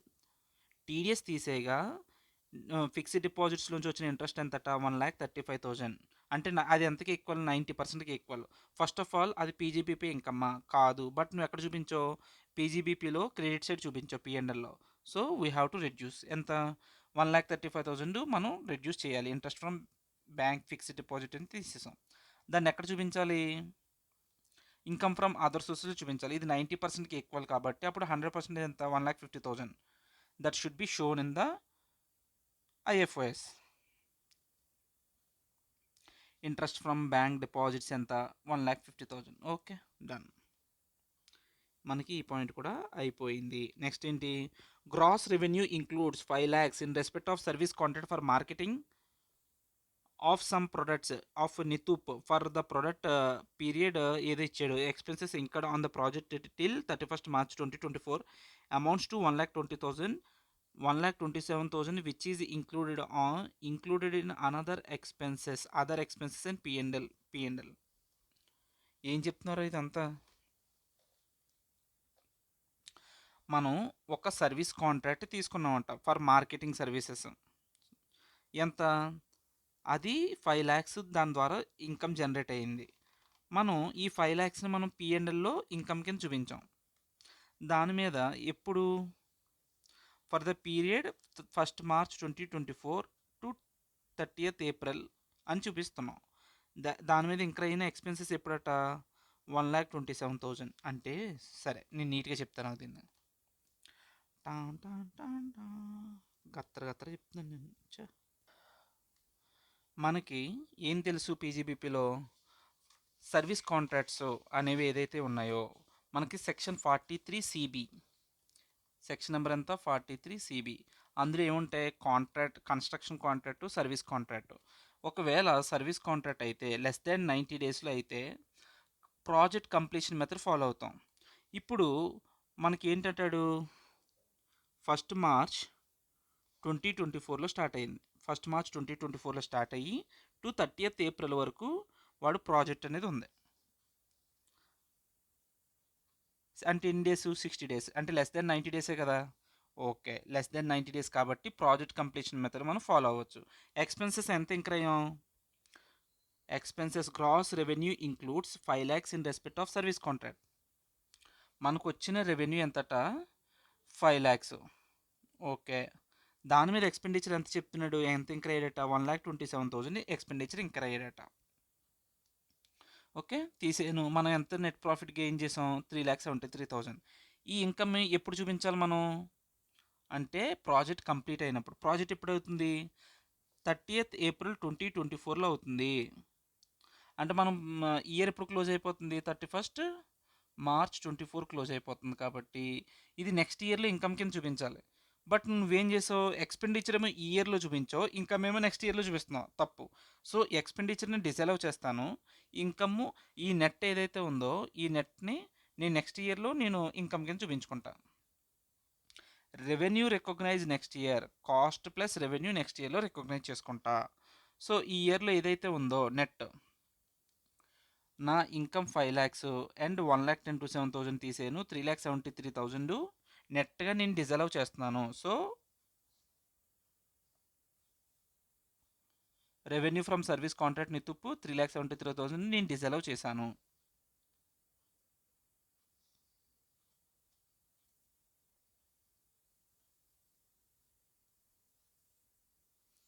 ఈ పాయింట్ అయిపోయింది కదా, క్లియర్?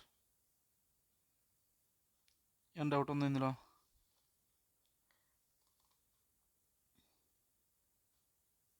సో టోటల్ 5 ల్యాక్స్లో నెక్స్ట్ ఇయర్ ఇన్కము, నెక్స్ట్ ఇయర్లోనే దాని ఇన్కము దాని ఎక్స్పెండిచర్ చూపించాలి.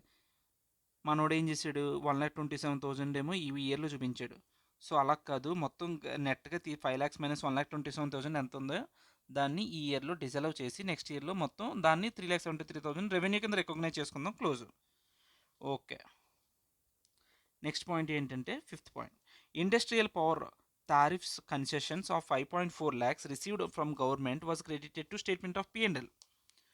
ఏంటి, కన్సెషన్ వచ్చిందంట, గవర్నమెంట్ గ్రాంట్ లాగా ఏదో వచ్చిందంట, దాన్ని మనం ఏం చేసాం, P&Lలో క్రెడిట్ సైడ్ చూపించాం. మనకేం తెలుసు, ఎసెట్కి సంబంధించింది ఏదన్నా అయితే ఎసెట్లను తగ్గిస్తాం. నార్మల్గా గవర్నమెంట్ గ్రాంట్ అయితే ఏం చూపిస్తాం, ఇంకా ఇన్కమ్ కింద చూపిస్తాం, అది కూడా PGBP ఇన్కమ్లోనే చూపిస్తాం. ఓకే, చూడు ఇక్కడ, government grant if related to business it is shown in the PGBP. ఇప్పుడు ఒకవేళ ఎక్విజిషన్ ఆఫ్ ఎసెట్ అయితే reduced from the cost of the asset and not taxable under PGBP. Next ఇంకేముంది, when is it need to be taxed, అది ఎప్పుడు tax చేయాలి. నార్మల్గా అయితే FRలో ఏం చెప్తుందంటే కండిషన్స్, అంటే అకౌంట్స్లో ఏం చెప్తుందంటే కండిషన్స్ ఎప్పుడైతే ఫుల్ఫిల్ అవుతాయో అప్పుడే రికగ్నైజ్ చెయ్యి అని చెప్పారు. ఇన్కమ్ ట్యాక్స్ ఏం చెప్పింది, either you go with accrual basis or received basis whichever is earlier. సో మనం ఏం చేసామంటే ఆ బేసిస్ మీద కండిషన్స్ ఎప్పుడైతే సాటిస్ఫై అవుతున్నాయో అప్పుడు మాత్రమే మనం ఇన్కమ్ ట్యాక్స్ కింద ఇది accrual or received basis whichever is earlier. Accrual అంటే ఏంటి, కండిషన్స్ ఫుల్ఫిల్ అయిన టైము, ఈ రెండిట్లో whichever is earlier. So మనకు ఆల్రెడీ రిసీవ్ చేసుకున్నాం కాబట్టి ఆల్రెడీ క్రెడిట్ సైడ్ రిసీవ్ చేసుకున్నాం ఇన్కమ్, అదేంటి P&Lలో క్రెడిట్ సైడ్ చేసుకున్నాం. So already added, so no action is required. Okay, done. The company had made a sale of 20 lakhs to M&Co Engineer, a sole proprietor concern. 10 lakh, ఇది చాలా important, కొంచెం జాగ్రత్తగా attention pay చేయాలి. ఇక్కడ story ఏంటంటే, ఒక M&Co engineering అనేవాడికి 20 lakhs sale చేసాం. ఎప్పుడు 2022-23లో, అంటే ప్రీవియస్ ఇయర్లో పిచ్చి సేల్ చేసాం. అయితే అప్పుడు మనం ఏం చేసామంట, 10 lakhs were return off in the books of and books as bad debts. మొత్తం వీడికి 20 lakhs సేల్ చేస్తే 10 lakhs బ్యాడ్ డెట్స్ కింద రైట్ ఆఫ్ చేసేసాం మన బుక్స్లో. సో ఇంకా వాడి దగ్గర మనకి ఎంత రావాలి, 10 lakhs బ్యాడ్ డెట్స్ 10 lakhs రావాలి. అయితే మనం లాస్ట్ ఇయర్లో మనం ఏం చేస్తుంటాం, P&Lలో టోటల్ సేల్స్ 20 lakhs అయితే బ్యాడ్ డెట్స్ కింద ఎంత రైట్ ఆఫ్ చేస్తాం, 10 lakhs. సో నెట్ ప్రాఫిట్ ఎంత, 10 lakhs మీద మనం ట్యాక్స్ పే చేసాం కదా లాస్ట్ ఇయర్. ఓకే, అయితే ఈ ఇయర్లో ఏం జరిగిందంట, the company could colour only 7 lakh towards the final settlement as on 1st March 2024.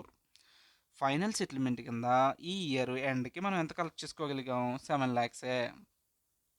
ఇప్పుడు మనోడు ఏమంటాడు, ఈ 7 lakhs ఇన్కమ్ కింద మళ్ళీ దీని మీద ట్యాక్స్ కట్టమంటాడా? ఎందుకు కట్టం కదా, ఎందుకంటే లాస్ట్ ఇయర్లోనే నేను 10 lakhs మీద పే చేశాను, బట్ నాకు రియలైజ్ అయిందంత 7 lakhs. సో 3 lakhs రియలైజ్ అవ్వలేదు కదా, ఈ 3 lakhs నేను ఎక్స్పెన్స్ కింద క్లెయిమ్ చేసుకోవచ్చు. 7 lakhs నేను యాడ్ చేయను. సో 7 lakhsని ఇన్కమ్లో నేను చూపించకూడదు. ఆడేం చేశాడు, ఆ 7 lakhs మళ్ళీ క్రెడిట్ సైడ్లో P&Lలో క్రెడిట్ సైడ్ వేసాడు. సో దాన్ని నేను డిసలవ్ చేసి రిమూవ్ చేసుకుంటాను P&Lలోంచి, క్రెడిట్ సైడ్ నుంచి. Okay, okay. మళ్ళీ ఇప్పుడు ఏం చేయాలి, 3 lakhsని బ్యాడ్ డెట్స్ కింద ఎక్స్పెన్సెస్ క్లెయిమ్ చేసుకుంటాను. సో ఇక్కడ బ్యాడ్ డెట్స్ని క్లెయిమ్ చేసుకున్నాను 3 lakhs. 3 lakhs will be allowed as reduction provided it is written off in the books of accounts.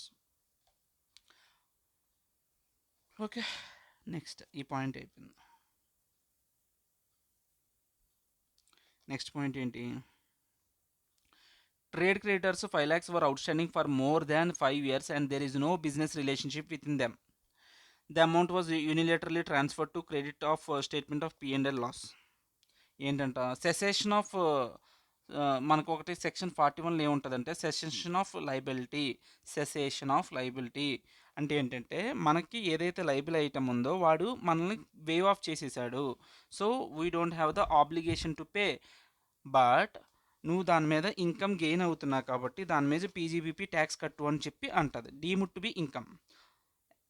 ఆడేం చేశాడట అది ఆల్రెడీ ఇన్కమ్‌లో పీ&ఎల్‌లో క్రెడిట్ సైడ్ చూపించాడు. సో, మనం మళ్ళీ ఏం చేయాల్సిన అవసరం లేదు. As it is already credited no need to adjust again. So, we don't take any action. So, ఈ పాయింట్ కూడా అయిపోయింది. నెక్స్ట్ అడిషనల్ ఇన్ఫర్మేషన్‌కి వెళ్దామా? ఫస్ట్ పాయింట్ చదివేసాం కదా already. Okay, done. Expenditure pertaining to previous financial year allowed on due basis but paid in the current financial year in the cash 35,000. Last year నువ్వేం చేసావంటే ఎక్రూవల్ బేసిస్లో expense తీసి claim చేసుకున్నావు. ఎంత మరి ఇప్పుడు ఈ ఇయర్లో నువ్వేం చేయాలి? అదర్ దాన్ క్యాష్లో పే చేయాలి. అది కూడా క్యాష్లో పే చేస్తే 10,000. బట్ వాడు ఎంత పే చేశాడు? 35,000. సో ఇది డీమ్డ్ ఇన్కమ్ కింద ట్యాక్స్ చేస్తాము 35,000. ఓకే, 35,000ని మనం ట్యాక్స్ చేయాలి. ఎక్కడ ఉంది ట్యాక్స్ ట్యాక్స్ ట్యాక్స్ ట్యాక్స్?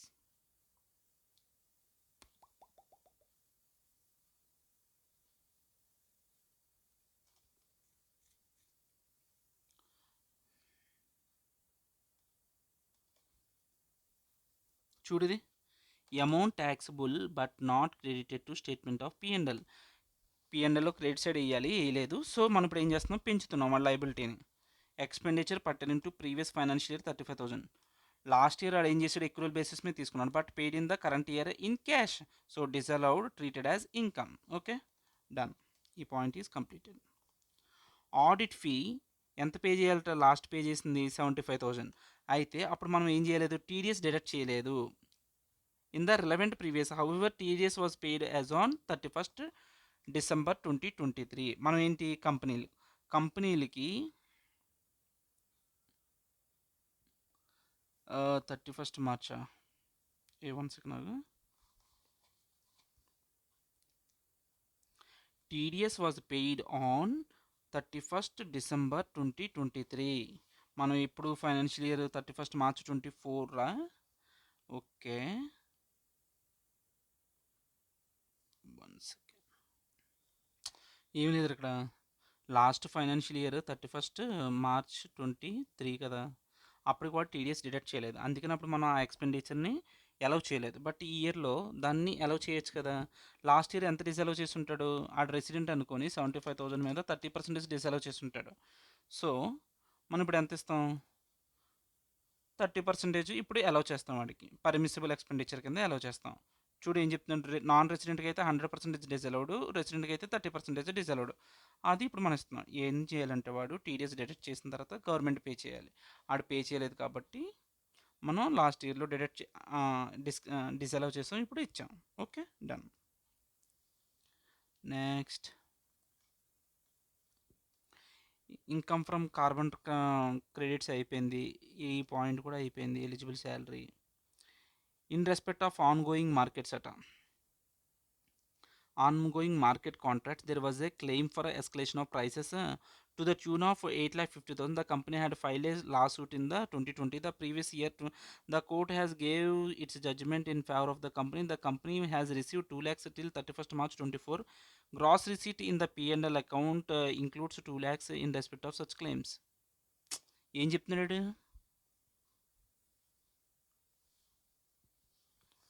మనకి ఎస్కలేషన్ ఆఫ్ ప్రైసెస్ అనే ఒక క్లాజ్ ఉందంట. సో మనకి ఒక మనం ఏం చేసామంటే company had file A law suit in the previous year. అయితే ఆ లా సూట్ ఏదైతే ఫైల్ చేసామో అది మన ఫేవరబుల్గా వచ్చింది. సో దానివల్ల మన ఇన్కమ్ పెరుగుతుంది. ఇన్కమ్ పెరిగితే ఇప్పుడు నువ్వు ఈ ఇయర్లో వాడు ఏం చేశాడు? 2 lakhs మాత్రమే ఇన్కమ్ కింద చూపించాడు. మొత్తం మనకి ఎంత రావాలి? ఎస్కలేషన్ ప్రైస్ వల్ల 8,50,000. బట్ మనం ఎంత చూపించాం? The company has received only 2 lakhs as on 31st March 24. Last 24కి మనకు 2 lakhs వచ్చింది కాబట్టి 2 lakhs చూపించాడు గ్రాస్ పిఎన్ఎల్లో. సో ఇప్పుడు యాక్చువల్గా ఎంత చూపించాలి వాడు? బాబు 8,50,000 టోటల్గా చూపించాలి. బట్ నువ్వు ఎంత చూపించావు? 2 lakhs చూపించావు. ఎందుకు 8,50,000 చూపించాలంటే మన కండిషన్ ఏంటంటే రీజనబుల్ సర్టెనిటీ ఎప్పుడైతే ఎగ్జిస్ట్ అయి ఉంటుందో అప్పుడు టోటల్ ఇన్కమ్ అని మనం ఇన్కమ్ కింద చూపించుకోవచ్చు. అది ఎక్కడుంది? చూపిస్తా.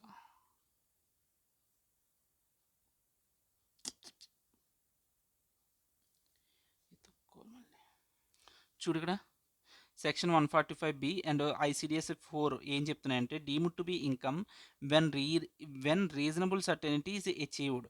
సో, మొత్తం ఎంత మనం తీసుకున్న రెస్పెక్ట్ ఆఫ్ ఇన్‌కమ్ 8,50,000 కదా! అయితే అందులో 2,00,000 ఆల్రెడీ రిసీవ్ చేసుకొని 2,00,000 చూపించావు. బట్ రిమైనింగ్ అమౌంట్ కూడా మనం ఇప్పుడు రికార్డ్ చేసేయొచ్చు. పీ&ఎల్‌లో క్రెడిట్ సైడ్ చూపించుకోవచ్చు. ఎందుకంటే the reasonable certainty is achieved. ఎందుకంటే మనం కోర్ట్‌లో the company has filed a suit and the court gave its judgement in favour of the company కాబట్టి. Okay. Done. The company has obtained a loan of 5 lakhs from Manu Textiles Limited, in which it holds 16% voting rights. The accumulated profits of Manu during the Manu Textiles Limited on the date of the receipt of the loan was 2 lakhs. ఇక్కడ ఏం చెప్తున్నాడంటే మనకి మను textile లిమిటెడ్లో 16% voting rights ఉన్నారా, మనం వాడి దగ్గర నుంచి ఎంత లోన్ తీసుకున్నాం అంటే 5 lakhs లోన్ తీసుకున్నామంట. 5 lakhs loan. అరే ఏదిరా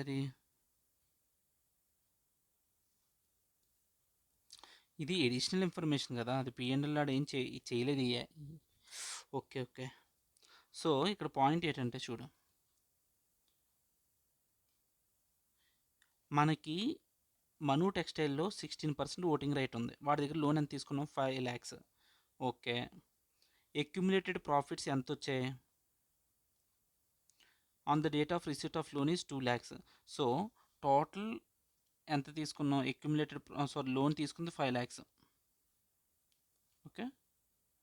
లోన్ తీసుకుంది 5 lakhs అయితే అరే యార్, లోన్ తీసుకుంది 5 lakhs, అందులో అక్యుములేటెడ్ ప్రాఫిట్స్ 2 lakhs తీసాను, మిగిలినంత 3 lakhs. ఈ 3 lakhs లోన్ కింద, ఈ 2 lakhsని డీమ్డ్ డివిడెండ్ అంటారన్నమాట.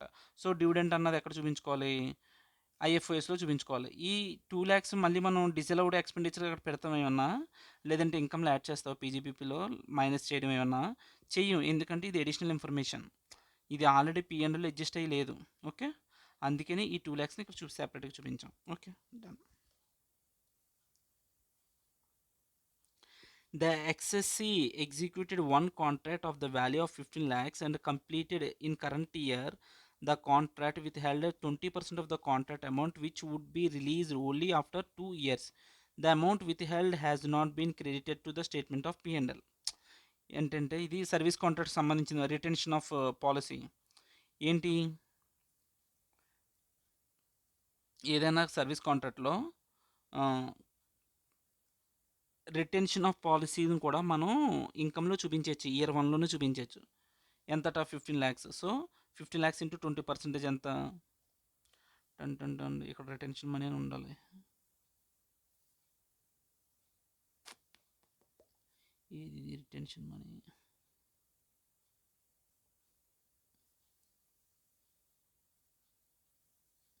చూడు ఇక్కడ retention money section 43CB and ICDS 3. Income includes retention మనీలో మనీ కూడా ఇంక్లూడ్ అయి ఉంది. 15 lakhs into 20% 3 lakhs. Okay. So అది మన ఇన్కమ్ కింద యాడ్ అవుతుంది. సో ఇన్కమ్ పెంచాను నేను. Next, grant received from state government for acquisition of generator 10 lakhs. The generator was acquired and put to use for printing business on 1st June 23. Off for 35 lakhs. A sum of 5 lakhs was paid as in advance by cash. ఇది interesting ఉంటుంది actually, ఇది కొంచెం జాగ్రత్తగా చేయాలి. Generator cost ఎంత? Acquired for 35 lakhs కొనుక్కున్నాను cost. Okay. అందులో government grant ఎంత వచ్చింది? 10 lakhs. గ్రాంట్ వచ్చినప్పుడు నేను కాస్ట్లోంచి అడ్జస్ట్ చేసుకుంటాను కదా, అప్పుడు కాస్ట్ తగ్గిపోయి ఎంతకు వచ్చింది? 25 lakhsకి వచ్చింది.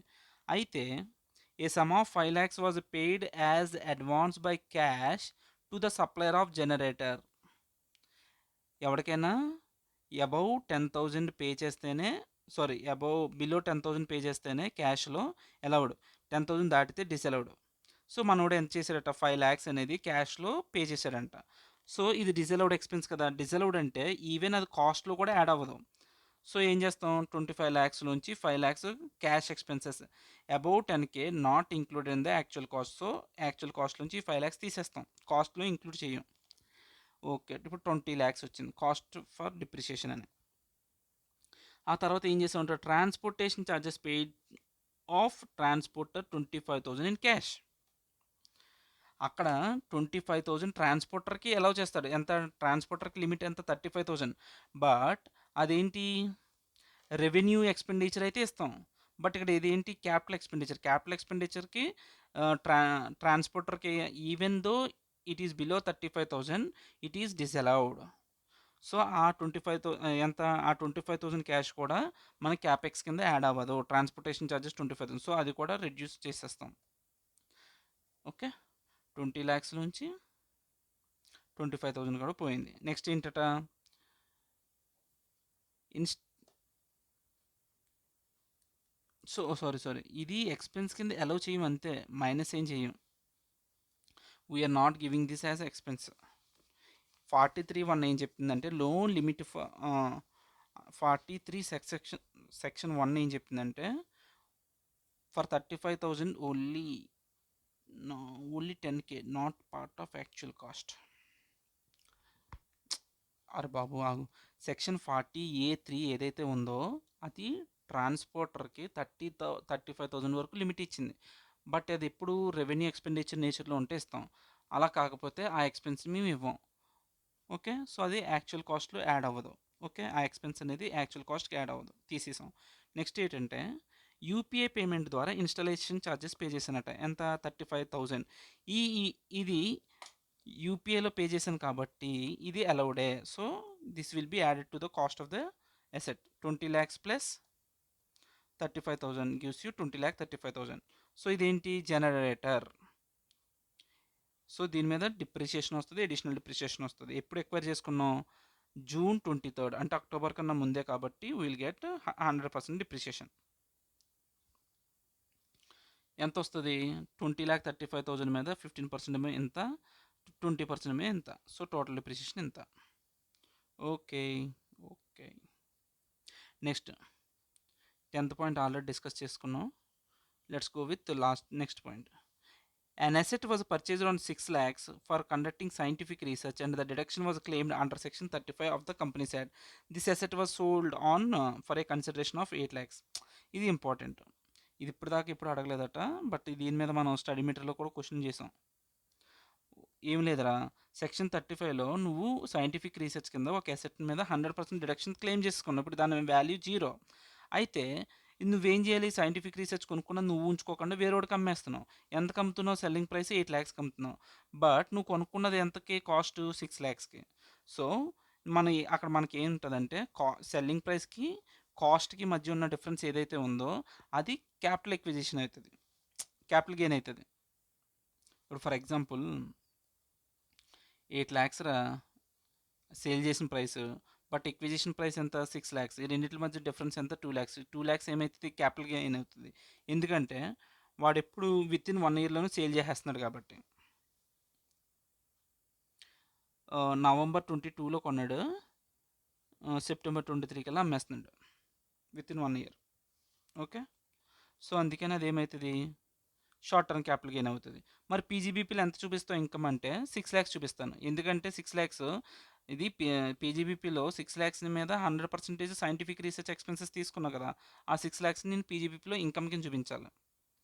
ఓకే, సైంటిఫిక్ రీసెర్చ్ ఇన్కమ్ కింద 6 lakhs చూపిస్తా,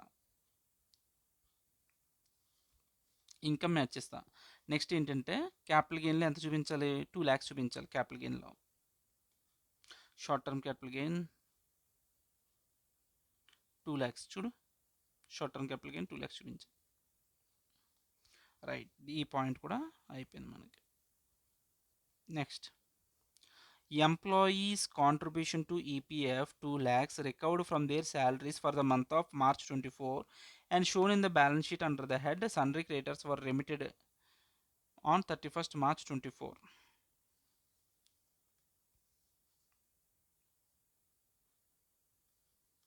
ఇది ఏంటంటే ఎంప్లాయీ యొక్క ఈపీఎఫ్ కాంట్రిబ్యూషన్. నీకేం చెప్పాను, ఎంప్లాయీ యొక్క EPF contribution next month 15th కల్లా వెళ్ళిపోవాలి. అలా వెళ్ళకపోతే ఎంప్లాయీ యొక్క కాంట్రిబ్యూషన్ అది అలా వెళ్ళకపోతే అది ఎప్పటికీ కూడా డిసలౌడే.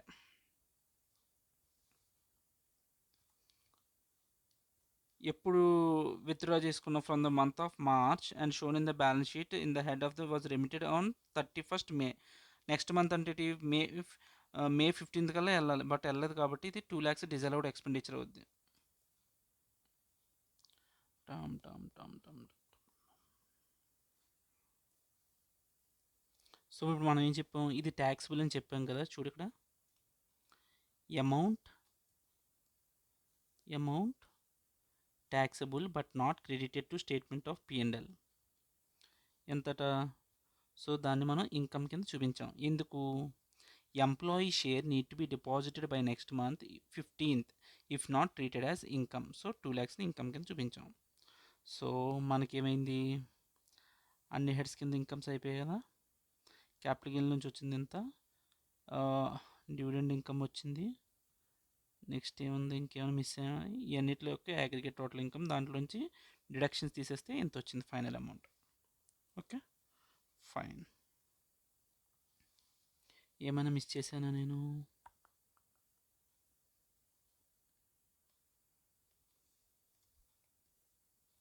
చూడు ఇప్పుడు యాక్చువల్ ఈ పాయింట్ ఆల్రెడీ చెప్పాను, హైలైట్ చేయలేదు, డౌట్ వస్తుంది, చూద్దాం ఏంటిది. టమ్ టమ్ టమ్ టమ్ టమ్ 7th point.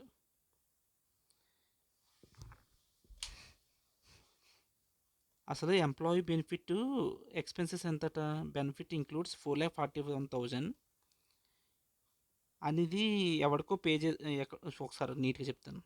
The amount of employee benefits includes 4,41,000 in respect of bonus payable to employees in the previous year.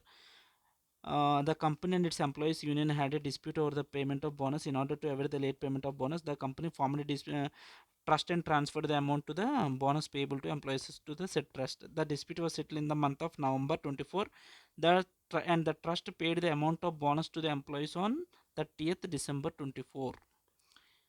బాబు, నువ్వు ఒక ట్రస్ట్ క్రియేట్ చేసి దాని డబ్బులు పంపించినా మాకు సంబంధం లేదు. నువ్వు ఎంప్లాయీస్కి ఎప్పుడు పే చేసావు, 30th డిసెంబర్ని పే చేసావు. నీకు డ్యూ డేట్ ఎప్పుడు, before filing return of income. Return of income ఇప్పుడు నువ్వు కంపెనీ కాబట్టి 31st అక్టోబర్ కల్లా ఫైల్ చేయాలి. బట్ నువ్వు అక్టోబర్ తర్వాత డిసెంబర్లో పే చేసావు కాబట్టి దిస్ ఎక్స్పెండిచర్ ఇస్ డిసలౌడ్. ఎంత, 4,41,000 ఈస్ డిసలౌడ్. అంతే. So with this we're done with master question. Thank you.